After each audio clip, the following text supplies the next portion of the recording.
Yes, hello everybody, and welcome back once again to the Dynasty Hot Seat, the only Dynasty show that is a certified inferno. And we are back. The boys are back in town. We're going to have a little look at what happened in week one. We're going to get you sorted for week two. And if you haven't seen this show already, we got some fun times ahead. We got a hot question coming up. We got a sizzle reel of all the best things from the internet from this week. You don't want to miss it. Let's go.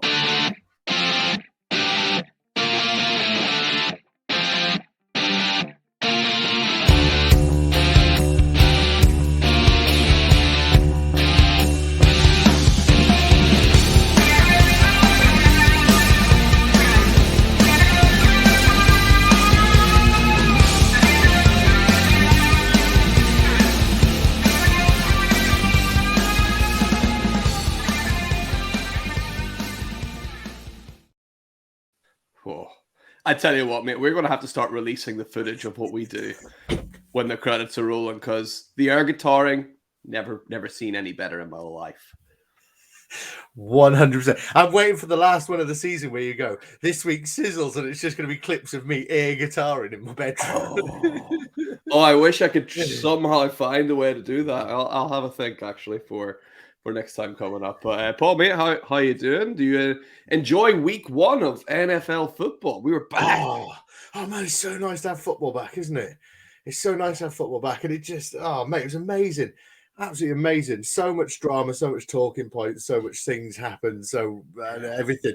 But also, the reality of fantasy football is back, because I scored in one of my leagues 77.52 points, and the guy that won it scored 77.54 points. You're like, I literally hate that I love this game. You know what I mean? I hate that I love it, and it's back. You know, you spend all week going, who do I start? Do I start him or do I start him? And then you go, I'm going to start him. That's the educated guess. And then the one on your bench goes off and they score 30 points on your bench. And you're going, well, this is just fantasy football for you, isn't it? I seen a screenshot of a guy who was like a half a point behind, and he had Aaron Rodgers and needed Rodgers to get a half a point to secure the victory. Yeah. And I mean, that's our topics, our hot topics for this week. It's two big injuries that happened. You probably know what they are. We're going to start with, Aaron Rodgers, former MVP, 2-3-time MVP, probably right, does his Achilles in, only his fourth snap, and, then his Achilles went snap. So that's not great for him, not great for the Jets fans. What was your initial reaction whenever you seen that happen? That's him done. That straight away, I just thought that's him done. That's his career done. It's, he's, because of his age, it's a tough injury to come back from. It's a horrible injury, isn't it? Because it's a horrible injury to come back from. And I just think his age, is he 39 now, 40 now, something like that? Yeah. Maybe 50. I don't know. But he's old. He's on the latter stage of his career, and honestly, people are saying it's 12 months he could be out for. Well, if we're talking 12 months, does that mean week one next year? That's no training camp. There's nothing like that. Does he come back week one? Do they maybe give him a couple of games to maybe get back training and back into things, back on, full health? Do they? Yeah. What do the Jets do with him now? So it's I feel horrible for all parties. I feel horrible for Aaron Rodgers, even though he's a prick. I feel bad for the Jets, because there's an investment there. They're paying the guy. They paid the guy at the moment $1 million a second. He's his contract is 75 million fully guaranteed, and he plays 75 seconds. So they've paid him $1 million a second play. So I feel for the Jets organization. I feel for the Jets fans, because they were all convinced this was going to be the season that they turned around and everything like that, and they've got everything in place, and now they've gone back to the MILF hunter, so I just feel for everyone in this situation. It's just a bit gutting, What do you think? Yeah, I mean, as much as obviously we were on the Wildcard Rewind show last year, and pretty much from week 2 onwards, my take on Aaron Rodgers, but You're still living done. off this take, aren't you? You're still living off this take. He's done. He's done. You can't victory lap an injury. You can't victory lap an injury. However, even though I said that last year, I thought actually go to the Jets, fresh start. He was, by all accounts, upstanding, amazing teammate. He turned up for, preseason. He was at the OTAs, something that he wasn't doing at Green Bay. He seemed to be taking this really, really seriously to the point where even I was like, maybe he does have more in him. So for even me to go from not believing him at all to being like, oh, maybe he's got a chance, and then for that to happen, I can only imagine how crushed the people who, were really believing in him full time the entire way. Man, it's really, really hard, isn't it? And in terms of Dynasty, what do you even do with him? Is he someone that you just kind of put him on IR and keep him and just go for it? I mean, I had a thought the other day. I'm like, is Aaron Rodgers someone? Do you try and buy Aaron Rodgers now just for the fact that when he comes back, you can probably sell him for more than you bought him for? So I'm gonna have to me, it's so difficult at this point, okay? Because as Dynasty players in the Dynasty community, you go, do you know what? I can get Aaron Rodgers really cheap, okay? If he comes back, he can do, people did it with Tom Brady, when he was gone, people dropped him, people picked him up off waivers or gave 4th round picks and he came back and played another year, So yeah. It's one of them where if you're the owner of Aaron Rodgers, you're like, well, he can come back, so I want something for him.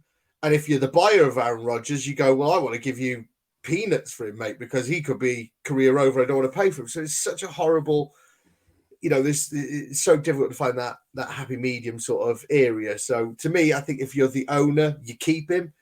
If you have a spot on your IR that's free, I definitely have a little chat with the owner and just sort of see where he's feeling, where he's sort of sat, what would get it done, Yeah. Because I know they said 9 to 12 months the injury, didn't they? They were like something around there. Well, if he's back in 9 months and maybe I don't know, maybe does do OTAs and training camp and preseason and stuff like that. So maybe he can be ready for next year, and then he plays next year. And all of a sudden, if you could buy him for I don't know, a 3rd or a 4th, something like that, or 2/3, if you can get a caliber QB like Aaron Rodgers, why not? Why not shoot for the stars or shoot for the moon, whatever the saying is? Yeah, absolutely. And yeah, he will be back. And speaking of people coming back, welcome back to everyone who's already subscribed to the Dynasty Hotseat. But if you are new here, make sure you're hitting that subscribe button so you get this awesome show every single week. We're going to be talking like this, and then we got some fun at the end as well. So make sure you hit subscribe so you don't miss out. And from one devastating injury to another, and even though this is the same injury, and even though this happened to a player that is a lot younger than Aaron Rodgers, I'm far more worried about the injury to J.K. Dobbins, because while Rodgers is older, yes, he does not need that Achilles as much as any running back needs that Achilles. And Paul, I don't know about you, but I cannot name you a single running back that has come back from this injury and looked like a good running back in the NFL. The two people that are playing currently with that injury is Cam Akers, who does not look great. He just, Williams just took the majority of the snaps just last week from him at the Rams. And the other example is Devonta Foreman, who, we know what Devonta Foreman is. He's an old, plodding running back. Isn't someone you would call explosive. What is the future for J.K. Dobbins? Can you give me best case scenario and worst case scenario? Worst case scenario is he doesn't play again. Yeah. That's always the worst case scenario. Best case scenario is he maybe gets a cheeky 1-year prove it deal with a team and gets an opportunity to maybe see something and proves that actually he can maybe hold a RB2 role in a team and maybe come in for a third down role or something like that, and just not a 3 down back, maybe just comes in for a sort of I'm trying to think of I was going to say the running back with Derrick Henry, Tajay Spears, but actually he outsnapped Derrick Henry this week, didn't he? But that comes in and sort of like an Elijah Mitchell kind of role at the 49ers. You know, McCaffrey sees 80% of the snaps. He comes in every now and then. Oh, you know, Christian, go and have a breather. We'll run J.K. Dobbins on this snap, and that's it. You know, so I think that's the best case for him. I don't think he'll ever be a lead back in a team ever again. I just can't see it either. Yeah, I think best case scenario is he gets a 50-50 split with somebody, right?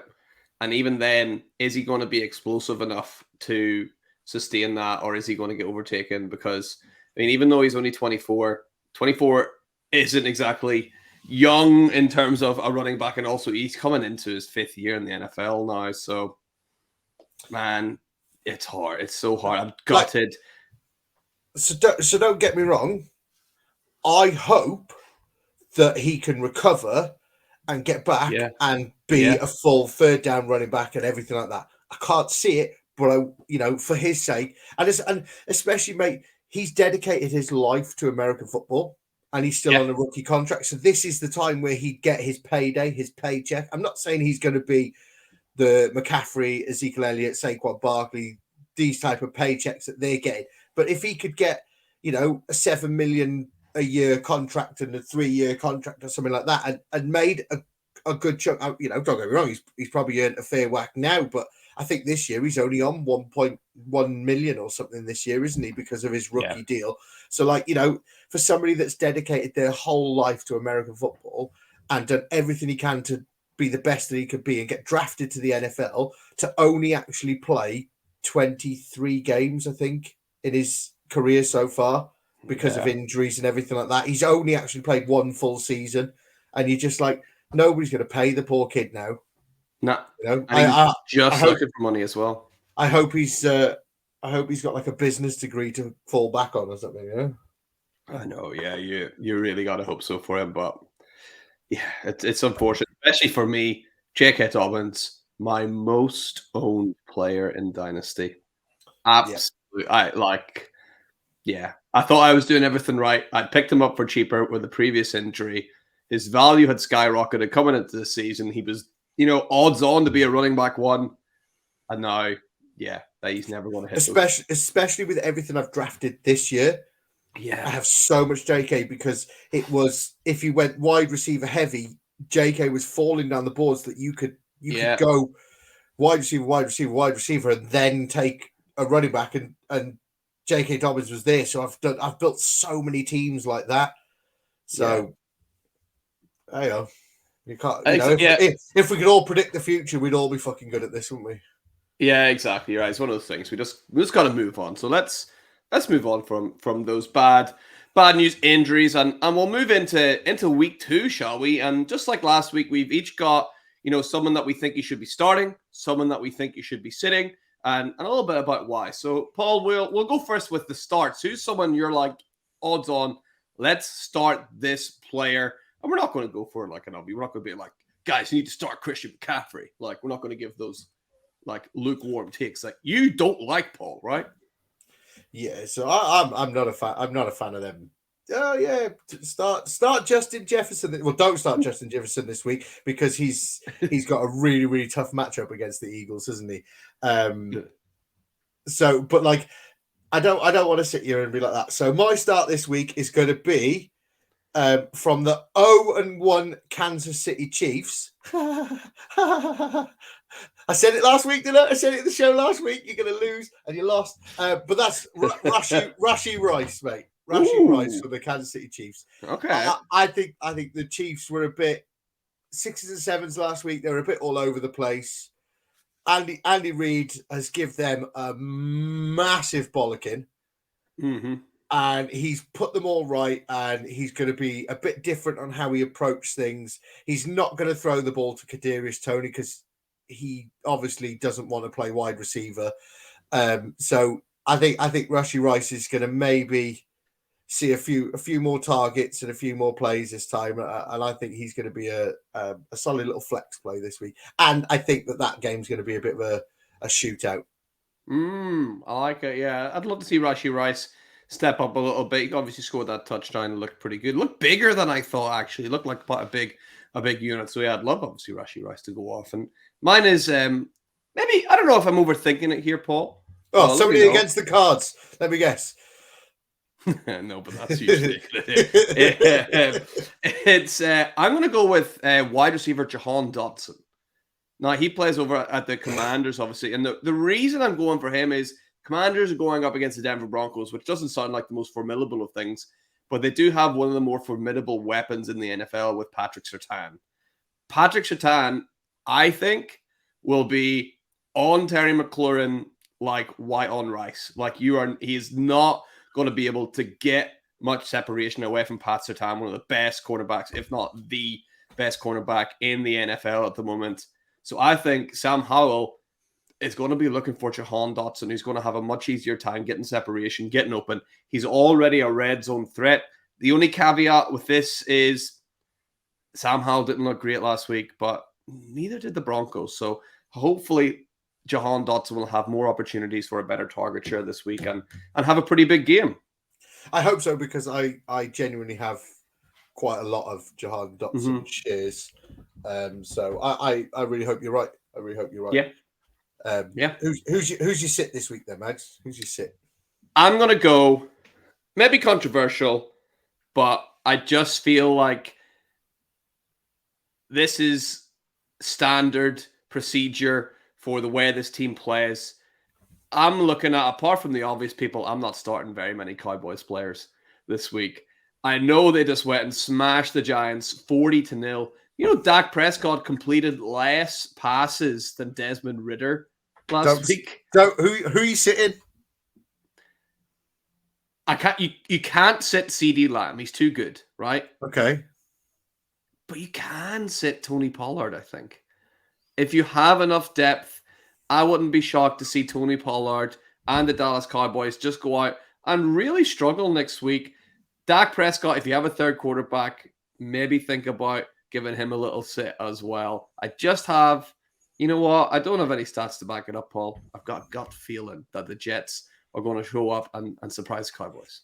So I when we before we came live on here, I wrote my start and sits on a piece of paper, and we haven't gone for the same player, but we've gone for the same theory, because I've gone for Dak Prescott. Okay, love it. Dak Prescott, yeah. Even though the Cowboys won 40-0, Dak Prescott was not good. Okay, he was, and you'd think when you look at the score that you'd be like, oh, okay. I've got quite a few shares of Dak Prescott. You'd think, oh wow, I can't wait to check the fantasy teams that I've got. He was garbage. He threw the ball 24 times for 13 completions for 143 yards. Wow. And no touchdowns. You know what I mean? And I'm going, okay, he didn't really have to do much, because the game script and stuff like that, the defense did it all for him, and they put up a mega day.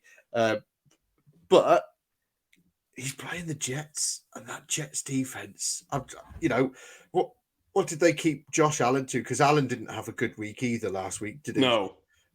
So I'm just getting his stats up here. So he had 29 completions for 236 yards, 1 touchdown and 3 interceptions. So I'm just like, Dak this week for me. Now, okay. So let's try and be sensible with this. Don't sit Dak for Desmond Ridder. No, I'm not saying, oh yeah, what I'm saying is, if you've got, to me, there's going to be probably about 20 QBs that are going to outscore Dak Prescott this week. If you've got, so I've dropped him for Jared Goff this week in one of my leagues. Okay. I've got who have I got in that league? Dak Prescott, somebody else and Jared Goff, and I was like, Jared Goff was on my bench, so I've swapped Jared Goff this week for Dak Prescott. It may be the Scott Fishbowl, you know. It may be the Scott Fishbowl that I've done it. Well, hang on, let me just.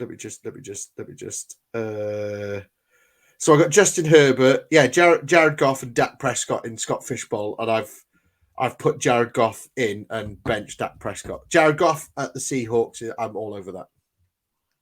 Yeah, I think Goff played really, really well, like against the Chiefs. But the thing with Goff is he doesn't need to play well. He's got so many weapons around him that actually he can take the easy option, couple of nice passes here and there, and he's already outscoring Dak Prescott anyway. Dak's got obviously CeeDee Lamb, but apart from that, he's Brandon Cooks is quite nice. But I wouldn't be shocked at all to see Jared Goff outscore Dak Prescott. So love those starts and sits from us. Hopefully they'll prove to be useful in the long run.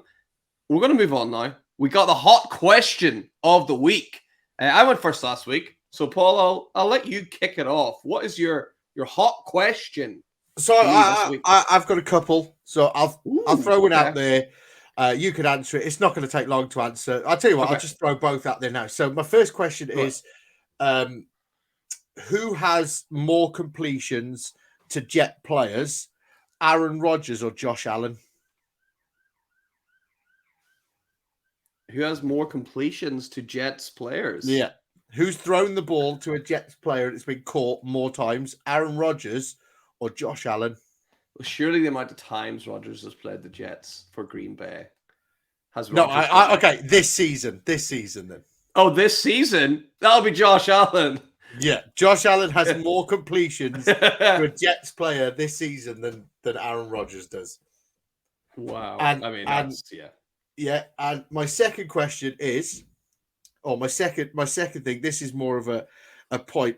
So Joe Burrow, Jalen Hurts, Lamar Jackson, and Daniel Jones combined contracts total $950 million. Whoa. Okay?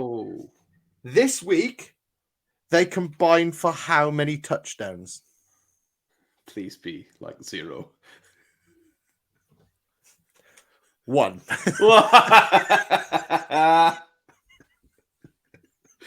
One. Worth every penny. $950 million their combined contracts are. Wow. And that's Joe Burrow, Jalen Hurts, Lamar Jackson. They're 3 top 6 QBs, Mm-hmm. Daniel Jones is in the top 12 of QBs. Yeah. 1 touchdown. That is insane. It's 900 million. Those are nice questions, Paul. I love those. I've got one more if you want to answer another one. Yeah. Yeah, let's do it. I want to know who you think is going to be worse this season. Ooh, okay. Okay. The Arizona Cardinals or the Pittsburgh Steelers. Because they looked awful, bad. mate. They look really bad, didn't they? They look like a team that's tanking for Caleb, Yeah. I just think the Cardinals, I mean, your guy Collins looks pretty good, right? But the Steelers have TJ Watt. If he stays healthy, he's going to win games on his own for them, I think. So that would be what would put them over the edge. But they don't have much else. That team didn't look good. Najee Harris is someone was my unplant of the year. Didn't think that he looked that great. Or he wasn't my unplant of the year. It was Hannah's unplant of the year. But she stole it from me from last year. Yeah, you had it the year before, didn't you? Yeah. The year before. How many times did the Steelers rush the ball in this game this week? I have no idea, actually. 10. Really? They rushed the ball 10 times. And one of them was Kenny Pickett. I forgot his name then. Yeah. So another thing about the Steelers, and this is adding to it. Do you know the Pittsburgh Steelers are the only NFL team that hasn't recorded a 400-yard game on offense since the start of 2021 season? 400 yards. 400 yards. They haven't recorded a game over 400 yards on offense. Okay. Tua threw for 450. Okay. Every other team has done it at least 3 times. Wow. 9 teams have done it 10 plus times. Matt Canada became the offensive coordinator in 2021. Yeah. He's already on thin ice, right? He was last season. Some people He doesn't make it. He doesn't make it to the end of the season. Yeah. Surely not. Surely somewhere somebody will watch this. They'll watch this podcast. The Steelers, if the Pittsburgh Steelers board are watching, sack him. Employ us. Co-coordinators. Step 1: cut Najee Harris. No. Step 1: Paul wants to get his own back on Hannah. Play Najee Harris as much as you can. Let's get him a 1,200-yard season with 15 touchdowns. Bring back Big Ben to dump passes off to him all year, right? Noodle arm, Yeah, absolutely. Nice. Also, some three really good questions. They're lovely stats back behind them as well. And mine. So I give you a non-fantasy related one last week. So I'll keep it dynasty. I'll keep it fantasy football with you this week. It's one that I think about all the time, and I haven't quite got it. Of course, you're always on my mind, Paul. Yes, but apart from that, what do you think the next big rule will be that everyone adopts in fantasy football? So obviously a few years ago you had Superflex come in, then more recently you've had tight end premium come in. What do you think the next sort of wave of rule that you've seen in other places and you quite like, what do you think that's going to be that will start to take over and become like the norm? So one thing that I'd like to see, and I love a weird league, like a Rules Mania and stuff like this. And I play in a league called the Frankenstank, and that's just insane, mate. You know, you get to play different things. But so this may be my FPL coming out of me in the Fantasy Premier League and stuff like that. I would like to see things like that. So a triple captain week or something like that, where you can pick a captain and they score double points and you play triple captains, or you know, maybe like a bench boost. So that week you get all the points from your bench and stuff like that. And I think, you know, if they could adapt it in a way that works, you know, like you play in my Champions League, and that one, you know, the flex only scores 50% of what they actually score and stuff like that. So it adds that different kind of spin to things where you have to think about who you're going to put in your flex. Do you want to put somebody who's going to go off so you can still score like 20 odd points there, or do you want to score, you know, do you want to like reduce the amount you lose and stuff like that? It's very difficult. And you know, I've got an idea for a wildcard rewind league that I've spoke to Kev that I'm going to set up next year, and that's got sort of the same sort of vibe to it, where it's like certain things can be played and stuff like that, you know. So I'd like to see something like that, like you can select a captain who scores double points and stuff like that, you know. Yeah, I think that's good. I'd like to see that. What about you? Just to ask you quick, what would you like to see? Yeah, so some of my favorite things to do. It's kind of hard to do it in Dynasty, but you could make it work. Like if you're playing like vampire leagues or pirate leagues that people call them, where like if you beat somebody, you get to take any player that you want from them, and like you slowly can pick apart their league and like sort of slowly build your team up throughout the year, which I quite like. Guillotine leagues are quite fun, where if you have the lowest amount of points scored, your whole team gets released, and then people can pick them up for fab. You get like 10,000 fab at the start of the year, and you have to bid a certain amount on each player.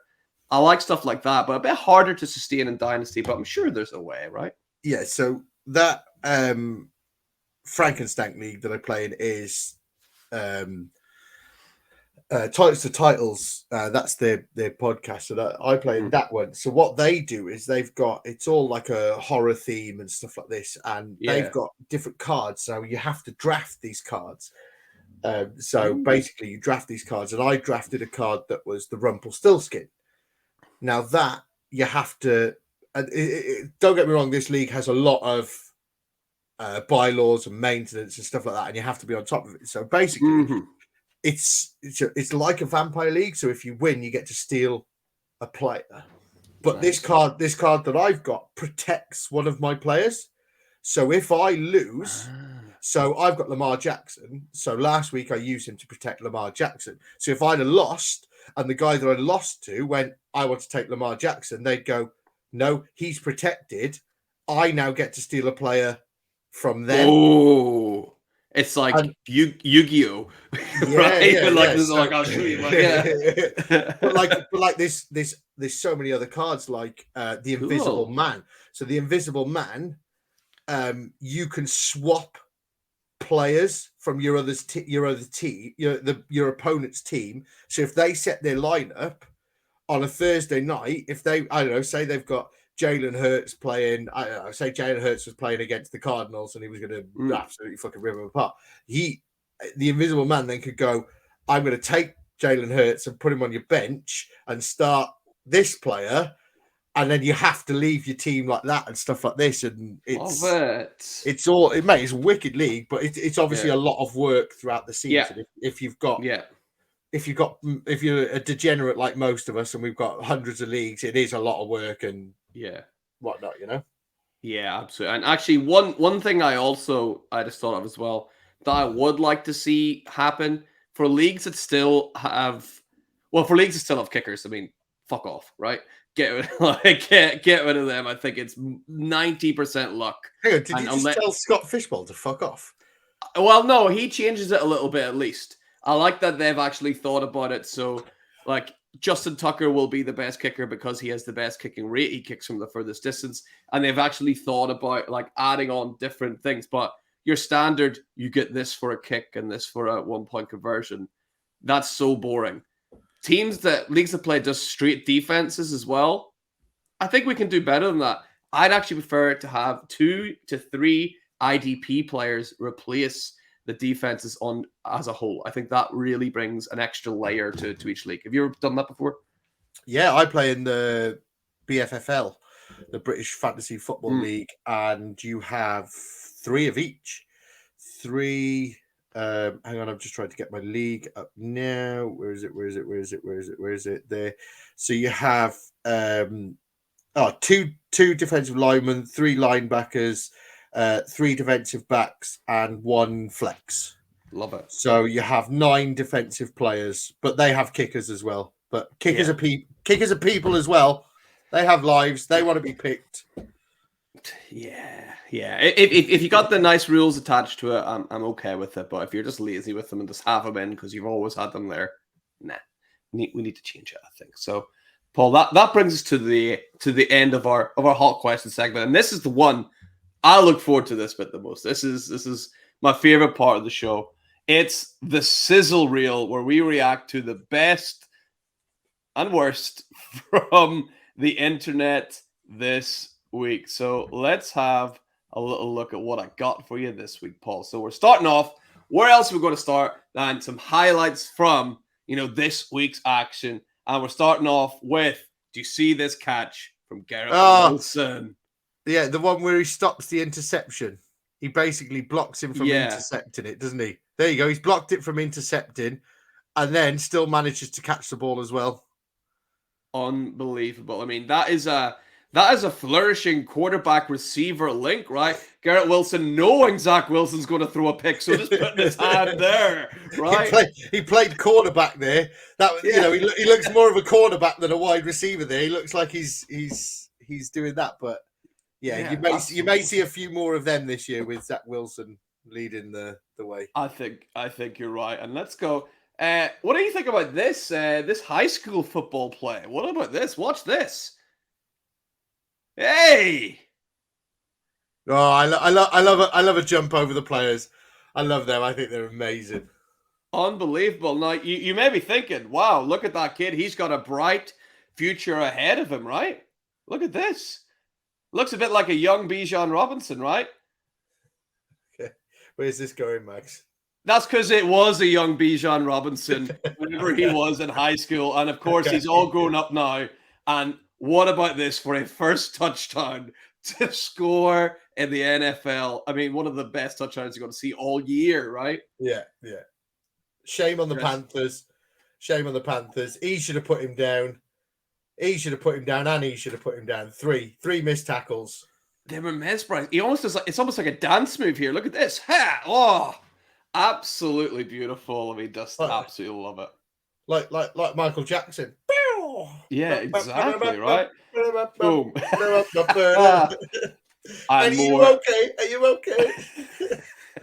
The Panthers were not okay after that one. Absolutely not. So let's move on. Paul, I don't know about you, but one of my favorite ever plays in football was whenever Andy Reid lined Dontari Poe up at running back and got him all ready to charge straight at the defensive line. And he does, have you seen it? He does a little jump pass over for the touchdown. Yeah. Unbelievable if you've not seen it. Look at this. Lyman scoops it up, trundles down. Look at that. Flick of the wrist. Big Ben, where they shouldn't be, is one of my favorite things in football. Yeah. Absolutely. It's right up there with referees. You know, I love this. Referees who they've already thrown the flag and they don't have a flag anymore, so you have to throw their hat in the air. It's the best thing in football. I don't care what anyone says. Yeah. Absolutely love it. And I don't know if you caught this referee from the weekend. Have a look at this guy. Oh, mate, he got pummeled. Boom! But look, sits up like an absolute champ. And if you're thinking... And then throws his flag and goes like, flag of the play! Yeah. And if you're thinking that looks familiar, you're not wrong. Look! It's the Undertaker, the referee, right? Yeah. Absolutely. Undertaker throwing a flag on that play. And I don't know about you, Paul, but I mean, with the J.K. Dobbins news and the Chiefs losing and all of these things happening, my week one of fantasy football in a lot of places went a bit like this.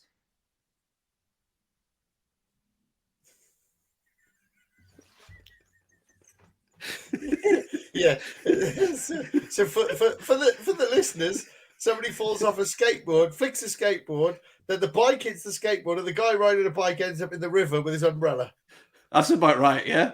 Do you have any leagues that went like that this week? Yeah. There was a lot that went like that. I'm subtle brag here. Okay, I'm currently sat fourth in the Warrior Bowl, so you know I'm not one to brag. You know, I'm not one to brag, but absolutely. Also shout out. I know we got a shout out last week, but shout out Matt Thornton as well. Second in the Scott Fish Bowl right now. Absolutely amazing work from Matt. Shout out. Amazing. And do you know what I love about Matt is he's definitely drafted Puka Nacua, who I think Rich Cooley put it on Twitter the other day. He was like, nice to see all of these people victory lapping Puka Nacua. Yeah. And the only person I know that said about Puka Nacua was Matt. You know what I mean? Nobody else said it, but everyone's like, yeah, I was on board, you know, and it's like, oh, bollocks. So, yeah, Matt, well done, mate. You nailed it. Absolutely nailed it, yeah. And, I spoke about the Chiefs lost to the Lions. Here's exclusive footage of Dan Campbell in the locker room.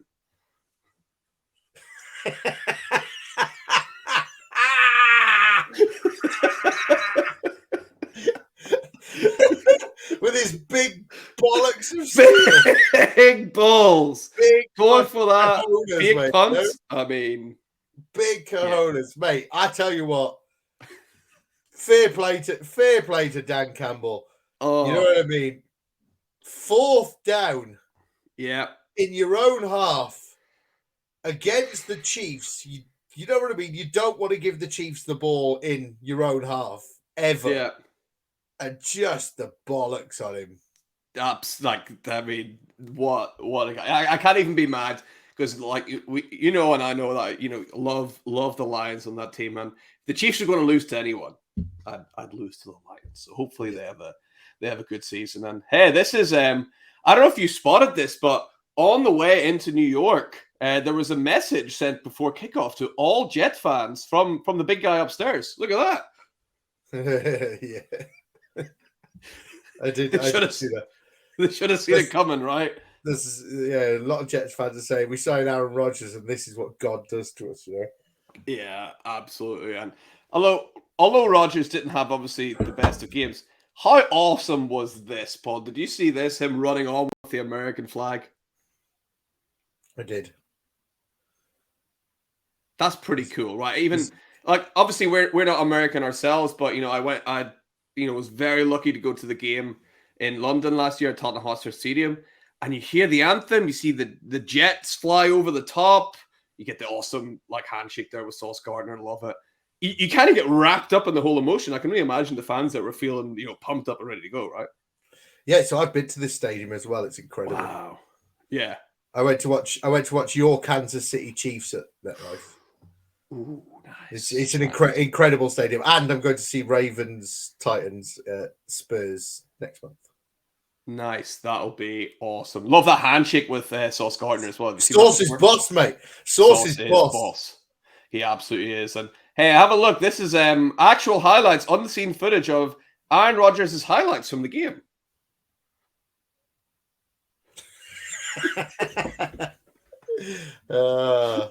Yeah. Guys, if you're not watching this on YouTube, you're missing out on this. yeah, definitely switch over now if you're not already. Almost done with the Aaron Rodgers things, but this was pointed out on Twitter by NFL memes. Look at this: Brett Favre, Packers, Brett Favre, Jets, Brett Favre getting smashed, not going well. Where does he end up? The Minnesota Vikings. Could Aaron Rodgers follow down the same path? I believe there was rumors that the Jets were looking at Kirk Cousins. How interesting would that be? What do you think? Do you think the fans would be just as hostile to him as they were to Favre? No. Ooh. No. I think they'd hate it. I feel they'd feel even just as betrayed as before. I don't think there's a Green Bay player that can play for the Vikings that they would applaud. Yeah. I suppose, yeah. Yeah, absolutely. And it wasn't just the Chiefs on that taking else. Have a look here. This is you've seen the footage of the Giants' offensive line.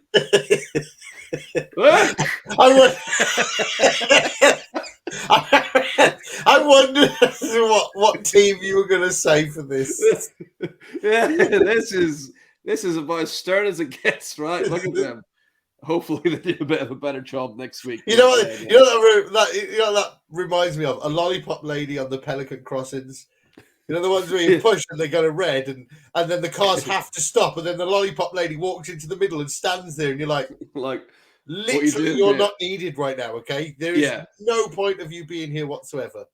No, absolutely. Like, there's Tony Pollard slamming through. Lovely, love that. Next night, it obviously wasn't just the Giants that had a nightmare. Kadarius Toney. This is video evidence, a bit of a metaphor of Kadarius Toney trying to catch a pass here. Look at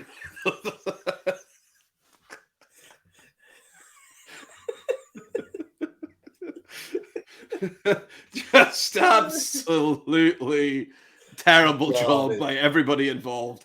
What's he doing there? Why is he on the floor? What is going on? Did you see the picture where it was what's his name? The one from Happy Gilmore, the one that's got the wooden hands. Yeah, Chuck or something, isn't it? Yeah. So there was a picture of Kadarius Toney going, this is Kadarius Toney's hands, like, you know. Yeah, he had an absolute shocker for sure. And this is how I felt after watching the game. Look at this.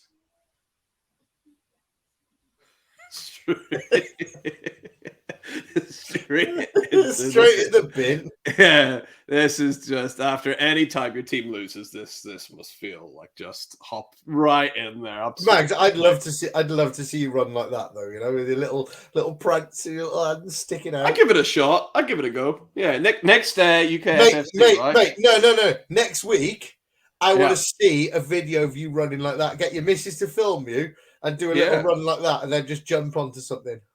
Absolutely love it. Or if not, we'll break it out at the next UKFFC. And hey, maybe we could break this out as well. Have a look at these dance moves.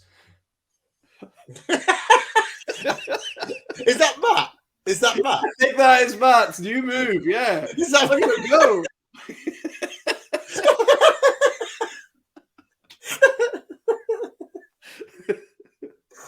Absolutely loving it. There's Paul Pickens standing beside him there, just not interested. Just, yeah, get me out of this situation. Absolutely. And we got a few more. And hey, look at this, Paul. Spotted on the train. Just, you gotta worry sometimes. Not everything is exactly what they seem. Oh dear. Oh my God, what?